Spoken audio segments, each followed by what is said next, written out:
2005 সাল। আমরা তখন ছোট। আমাদের গ্রামের কয়েকজন বড় ভাই চমৎকার একটি সিদ্ধান্ত নিলেন।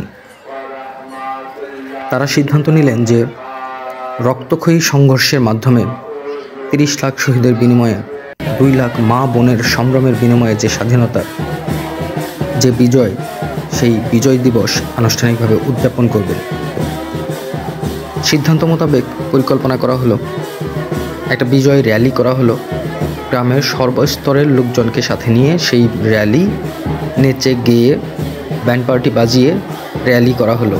র্যালির পরে সম্ভবত বিজয় দিবস উপলক্ষে সারাদিনব্যাপী ফ্রি মেডিকেল ক্যাম্প ছিল। টাঙ্গাইল থেকে আমাদের পরিচিত বিভিন্ন হাসপাতালের ডাক্তারগণ এসে সারাদিনব্যাপী ফ্রি চিকিৎসা দিয়ে গেলেন।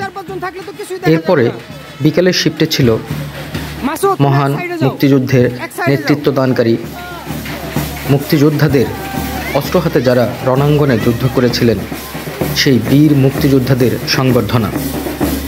সংবর্ধনা অনুষ্ঠানের পরে, যেহেতু আনন্দ অনুষ্ঠান, আমাদের বিজয় সাংস্কৃতিক অনুষ্ঠানের আয়োজন করেছিলেন। সাংস্কৃতিক অনুষ্ঠানের মূল আকর্ষণ ছিল আমাদের তখনকার বড় ভাইদের করা নাটক, মুক্তিযুদ্ধ ভিত্তিক নাটক লিখেছিলেন বড় ভাইয়েরা, অভিনয় যাবতীয় সব কিছু করেছিলেন আমাদের সেই বড় ভাইয়েরা। এবং 2005 সালের পর এর ধারাবাহিকতায় প্রায় প্রত্যেক বছর আমরা আয়োজন করেছি বিজয় দিবস উদযাপন উপলক্ষে র্যালি, সাংস্কৃতিক অনুষ্ঠান, বীর মুক্তিযোদ্ধাদের সংবর্ধনা। শেষ 2016 সালে আমরা অনুষ্ঠান করেছিলাম। তারপর রাজনৈতিক, সামাজিক, অর্থনৈতিক এবং সবশেষে করোনা যে আঘাত, এই সমস্ত সার্বিক আঘাতে আমাদের অনুষ্ঠানটা দীর্ঘ 8 বছর আর কন্টিনিউ করা হয়নি। এর মধ্যে টিটু এবং আরও কিছু ছোট ভাইয়ের উদ্যোগে শুধুমাত্র বিজয় র্যালির অংশটুকু করা হয়েছে, আর সামগ্রিকভাবে আমাদের যে মূল অনুষ্ঠান সেই অনুষ্ঠানটা করা হয়নি। এবারও আমাদের গ্রামের কয়েকজন বড় ভাই সিদ্ধান্ত নিলেন আমাদের ঐতিহ্যবাহী বিজয় দিবস উদযাপন অনুষ্ঠান আবার কন্টিনিউ করবেন।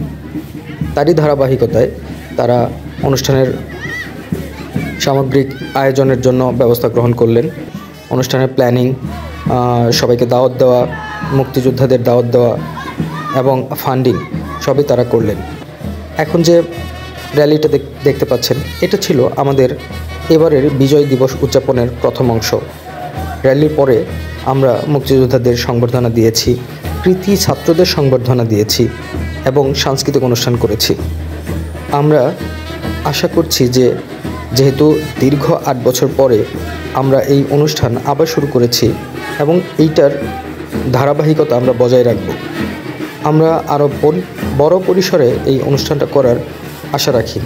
অনুষ্ঠান আয়োজনের পেছনে যারা কাজ করে, আয়োজকদের যেমন ভূমিকা থাকে, তেমনি আমাদের সমগ্র গ্রামবাসীর চমৎকার ভূমিকা থাকে। তারা অনুষ্ঠানের শুরু থেকে শেষ পর্যন্ত ভলান্টিয়ার হিসেবে দায়িত্ব পালন করেন। সফল একটি অনুষ্ঠান আয়োজন করার জন্য সবাইকে আন্তরিকভাবে ধন্যবাদ।